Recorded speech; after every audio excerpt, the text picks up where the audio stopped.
I'm super excited to finally start showing off and talking about the very early stages of my newest and current project. To start off though, my content philosophy in general has always been to focus on things that actually interest me over things that just pull in lots of views for easy and no little effort. And that is kind of where this project began around 3 years ago.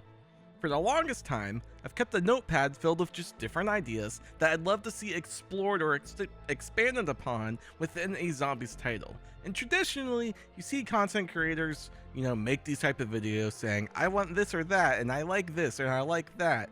But then typically, it would just stop there, and those ideas would never go anywhere. Then those same content creators would just keep shouting, Game studio, do this please. Since I've always tried to be a person that puts their creativity first before anything else when it comes to content creation, I decided to take my list of ideas and actually act on it and create my own zombies experience. One thing I've wanted to make sure with this project as well is that I was responsible in terms of physically making or at least designing the majority of it for myself for many reasons. In college, I took 1 year computer science courses, so I had a basic understanding of how code works and the basic logic behind a bunch of things. But obviously, I'm not any type of master or even professional in any of this type of stuff, so I've had to use many resources to help learn, and that in itself was the bigger important thing I wanted to do. I wanted to actually learn how things work within the engine and the code. I didn't just want to have things handed to me, because if you want to actually grow and evolve something, if you don't understand what's already there is working, you can't build upon it to expand it in any way. And especially if I haven't taken the time to try to learn more of these things, this project of mine would just become the 1 millionth box map with a Perkaholic shootable Easter egg and a 100,000 point buyable ending, which is definitely not my goal for this experience. So before we get into explaining the experience, I just want to take a second and say that anybody can learn how to make stuff in mod tools, as long as you have the drive and passion for it. And I fully encourage you to go do it, but make sure if you do it, you're actually learning how to do it. And for a second, I just want to make sure I give a big thanks to at least the sources that I came across and the people who helped me. So specifically, I know Vertice has helped me out so much in terms of letting me actually learn and just guiding me in the right way, but also helping me when I need it. So big thank you to Vertice. But on top of that, even as well, there have been many videos, Google searches, even resources that are put online by many other creators like Jaybird, Ice Grenade, Madgas, Uptown Poppy, just to name a few, and I'm sure there's others I'm forgetting. But I know all of those individuals at least have been monumental for just getting me to understand and learn how mod tools work to the point of where I'm at today. I know that was kind of a long intro, but I wanted to make sure that I set up just kind of how much this really has, or how much this really does mean to me, and how much I've wanted to do a project like this. I am very, very excited for it. So let's actually start getting into what my experience is actually going to be. The most basic explanation I can give you is I want it to be a true roguelike or roguelite experience using the basic CoD Zombies formula. The quick, more direct comparisons that I could compare to what the goal is are games like Binding of Isaac, BPM or Bullets Per Minute, and the Gungeon series, as well as if you've played titles like Dead Cells, Hades, Skull the Hero Slayer, and even Risk of Rain 2. While Zombies at its core is a horde mode, as it's gone throughout the years, there's been lots of roguelike elements that have been thrown into the mix of it. However, if you ask me, they've never truly capitalized on these things. They're just cool ideas that got thrown in and then never got any more love or attention or the proper evolution of these systems that they deserved. And for this project, those are the aspects that I really want to try to accentuate while still making it feel like it's Call of Duty Zombies. So to start off, I made a short little list of what the design goals that I'm keeping in mind while we're building everything to make sure that the experience does feel cohesive and has direction. So the list is as follows. First, I want to make sure that the classic experience is still there for people who do prefer that style. However, you want to also allow players to experiment and explore with different play methods as well. The next point is to make sure that the experience where even if one playstyle is the meta, the one thing that still stands out as better than the rest, there are other playstyles that are actually viable and they each feel distinct from each other, and not just make it a marketing term. The third point is to make sure that the experience can either be entirely randomized and entirely different every time you play it, or you can make sure you're always playing the exact same version every single time using a seed system. And the last point to bring up, which is probably the biggest cornerstone of the entire thing, and just to know all of these things will be re-talked about at one point or another throughout the rest of this video, is to make sure that the experience has a true in-game player progression. And there's also a rewards system, both for in the specific match that the player is playing, and potentially permanent rewards. So keeping all of the goals that I just listed in mind, we have here a little demo playtest proof of concept to show you guys. So especially if you don't know how roguelikes or roguelites works in general, this maybe for the zombies only people will give a better idea of what it actually is. Obviously, this is very early. You can look and tell. This is just getting some conceptual things working, so we knew something like this was even be possible. So the big goals, once again, was to make sure that the experience was always feeling different every time you played. We'll come over here and explain all the men stacked on top of each other in a second. But first, we need to talk about the actual map creation itself. So the way that this experience would work is you would come over here and interact with Mr. Seal Friend. By clicking F on him, it will then start constructing all of these different islands that you see out here and randomly connecting them together to create its own randomly connected map. So sometimes you might go to this very island right here for the first time, but then other times you might start off in the one all the way there in the distance. And then on top of that, the doors that are connected to each other are also randomized at the same time. You'll see it here in a second. I will play through this and it'll become a bit more clear. So it's coming over to here now to explain what this is. This is a visual representation of each one of the 9 islands that are out there. What this is representing is every single possible spawn point for something that could potentially spawn in. On the ground here, there are 2 spots for each one of these perk machines to potentially spawn in.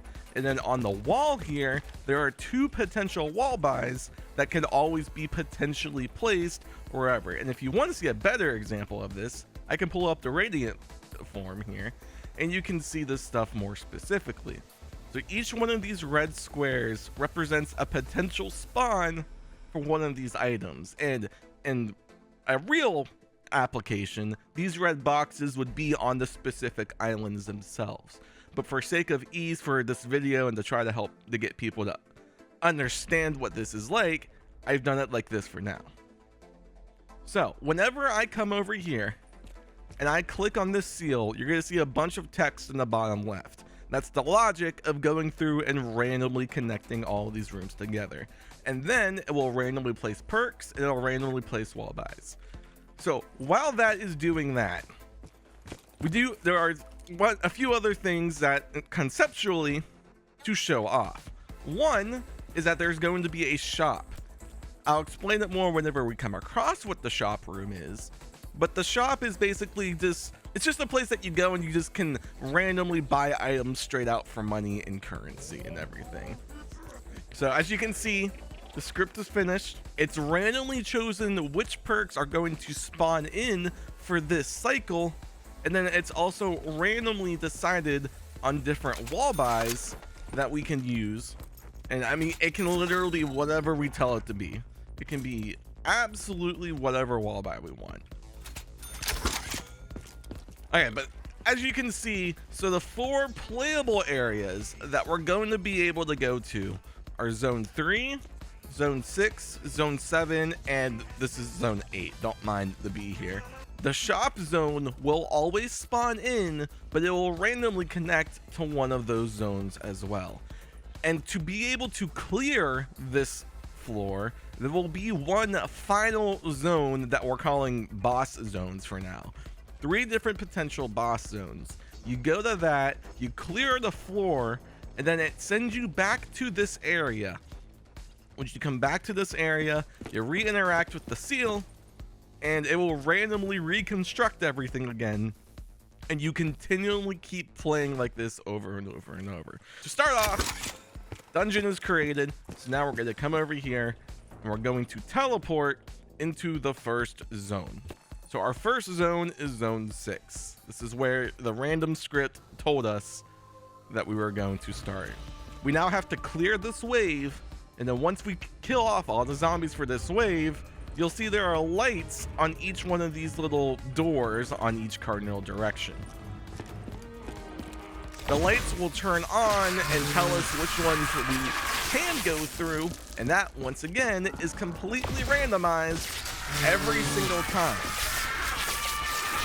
So as you can see, it shows the south door to be connected to something. It shows the west door to be connected to something, but north and east are turned off.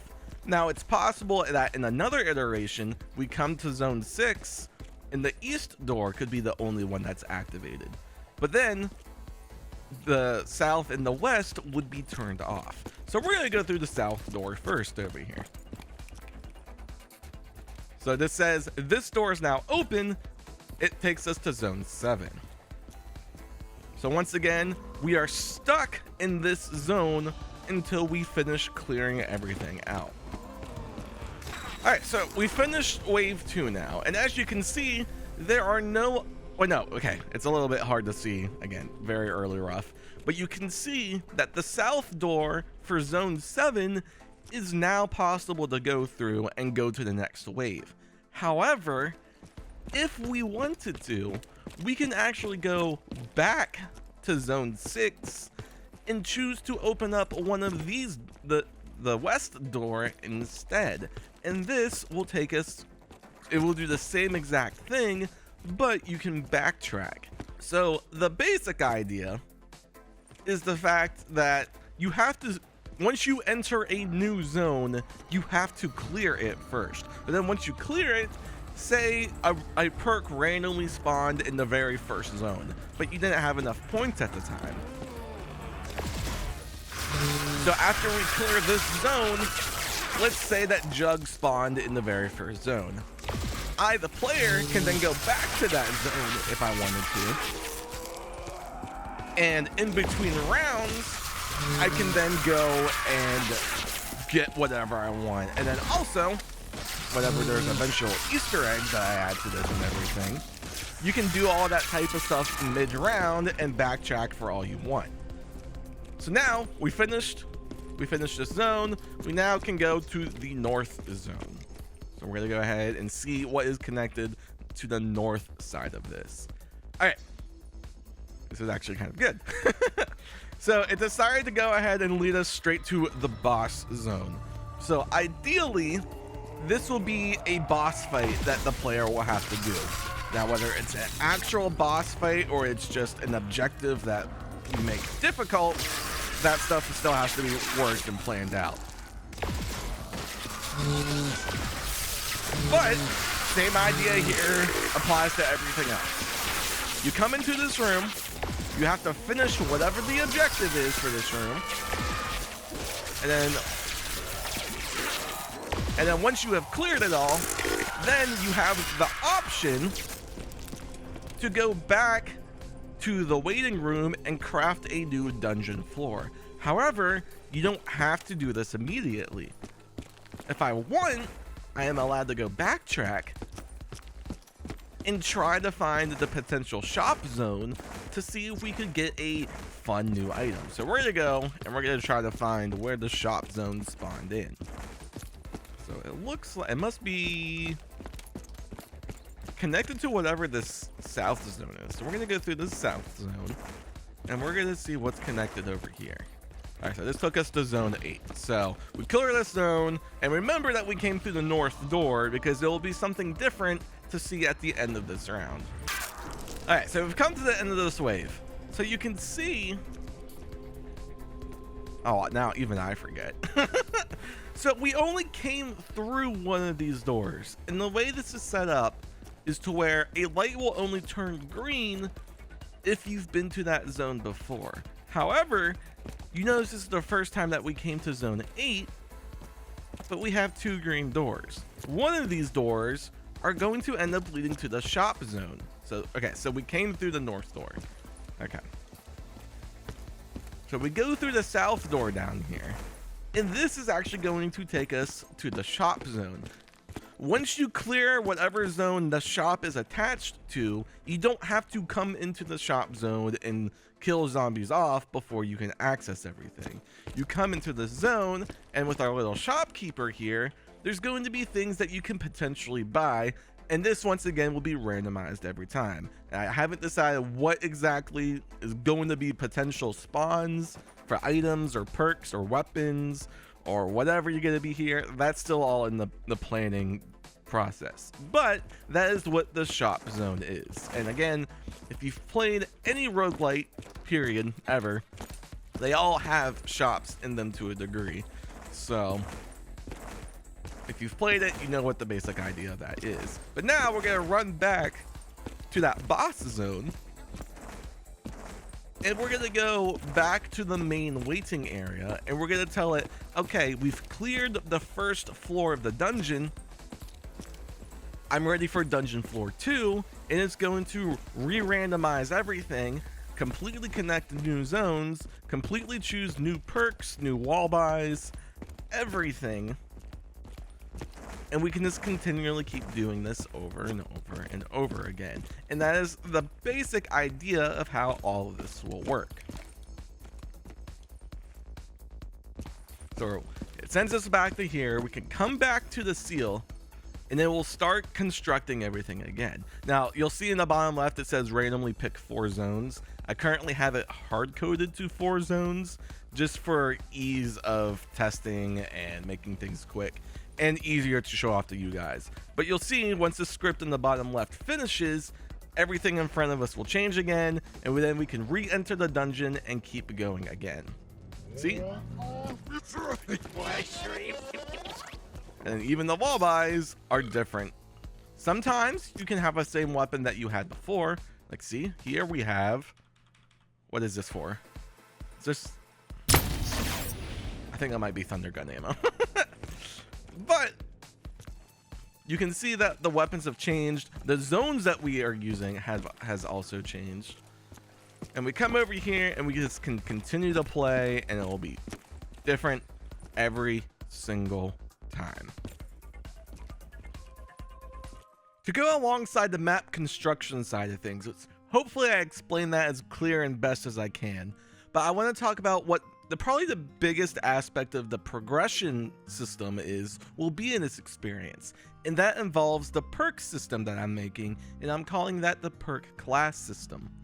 The plan is to have a large and wide variety of perks. The classics will be there, maybe slightly changed here and there for quality of life updates, but if you only want to play the classic experience, that option will be there for you with those perks. But there will also be many more other perks for you to choose from and experiment using those classics, or completely ignoring them even if you would like.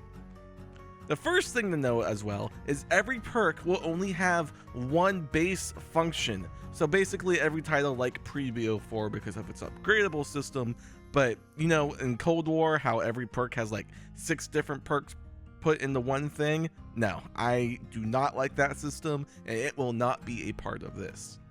But however, here's where the fun part comes in, and the one function that each perk focuses on and has will still be upgradable in a few different ways. The first method is very, very simple. You just use a currency, spend points, maybe a second currency is added, and if you have enough of it, it will just level the perk up. The second system, however, is where the perk class system comes more into play. Every single perk will be split into multiple categories. I'm not sure how many categories because the final perks are still trying to be decided and being created, so I can't give that answer specifically. But right now, probably 4 or 5 different categories. However, if you have at least 4 perks of each category, the perks will be upgraded for free for each of the perks that you own in that same category. So to help clear up maybe a little bit of confusion potentially, let's take Juggernog as an example. The base perk gives a player 100 extra HP.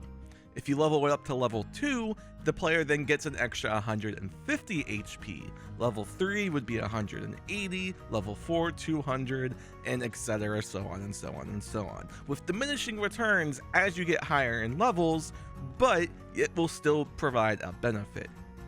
To get those levels, you can obviously, like we said, either just straight spend points, or since Juggernog falls under the defensive category, if the player would also have, and this is just an example, using previous perks that would fall under the same class, other defensive perks like Victorious Tortoise, Winter's Wail, and Dying Wish.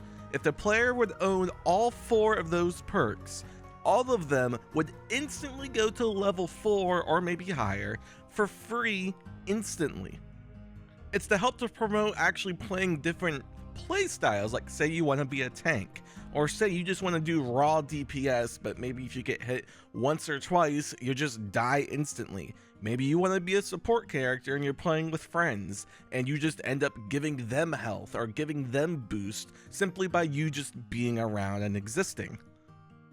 So a big thing to also know about this perk system is that it will start with a perk limit, and this is to help incentivize choosing perks in a specific order to focus on making actual builds. However, you can still earn perk slots in multiple different ways, and some of these are the ideas that I'm toying around with, but nothing is final, and there could also even be more ways in the future. But the ideas that I'm messing around with for right now is if whenever you go to the shop zone, there's a chance that you could buy a perk slot from there. Every time that you clear a boss floor or clear a boss room in a dungeon floor, you could potentially get a perk slot there. If you get X amount of kills in a row without downing, you get a perk slot that way. And then the really kind of different idea is a perk that is cursed. So you buy this perk and it takes up a perk slot, and it also may give you a negative modifier on top of it. But then you also have a challenge. If you complete that challenge, it removes the cursed perk and the negative modifier, but then it also gives you points as a reward, and also will give you an additional perk slot. Now, in terms of weaponry, I definitely want there to be a variety that goes alongside the idea with the perks to influence multiple playstyles. The focal points are going to be to make sure each weapon can actually feel different and serve different roles. So first, I want to make sure there are actual pack-a-punch abilities. I haven't decided if I want it to be kind of per weapon class or individually tuned per weapon. But unique abilities when pack-a-punched are essential, in my opinion, for making a decision between which weapon you actually want to use. Alongside the conversation of pack-a-punch, there are 2 more points. First, I would like to have a multiple pack-a-punch system like Cold War to increase damage, so you can constantly keep increasing a weapon's damage and lethality. And also, I want there to be AATs, but they're going to be tuned to encourage gunplay. What I mean by that is not creating a Black Ops 3 issue to where the ability overplaces and overtakes what the gun actually is itself. I want the AAT to help accentuate what the gun itself is actually doing, and a great example of this is what Cryo Freeze does in Cold War. Another point in regards to AATs is making sure there's actually a variety between all of the AATs, and not so much more or less just more of a visual difference, making each one actually stand out and be noticeable from the rest. Now, I haven't looked into Black Ops 3 Pack-a-Punch system codes or script at all, so this part right here is a bit more technical and just, I guess you could say, a wish list, but I'm assuming that it is possible to do these type of things. The last big point I want to talk about that involves both weapons and the perk system is Mule Kick specifically. For my map and this creation, this experience, Mule Kick is not going to be incorporated in it at all, which is kind of ironic because in Cold War, Mule Kick is coming out around the corner for Marauder Toten's release and everything. However, my choice is to have 3 permanent weapon slots and just make it a quality of life update and upgrade. However, there's going to be a bit of restrictions. 2 of the weapon slots are going to be used for any generic casual weapon that you find and come across and want to use. And the 3rd weapon slot will be exclusively for wonder weapons. It kind of goes along the same ideal of what specialist weapons are, because specialist weapons are essentially wonder weapons just with a different name attached to them. But if that was a great quality of life update, why don't we just add that quality of life update to the general weapon holding system and just make everything better and not have it be forced to be attached to a perk?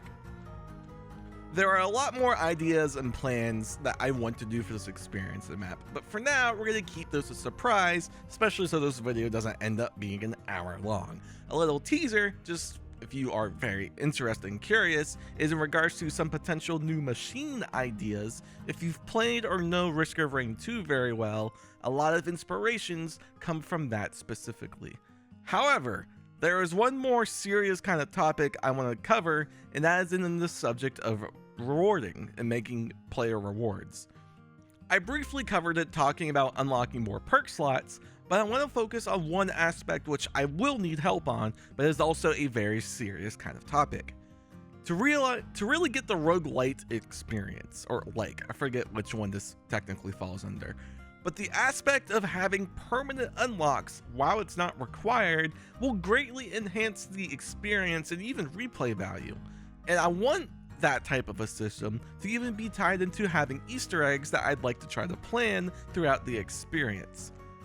Now, BO3 mod tools, especially recently, has been under a bit of fire, so to say, because of these hackers that are able to crash people's games, and even some maps logging players' IPs, so ensuring that someone that wants to download this experience can feel safe and trust the content that they're getting is definitely super important.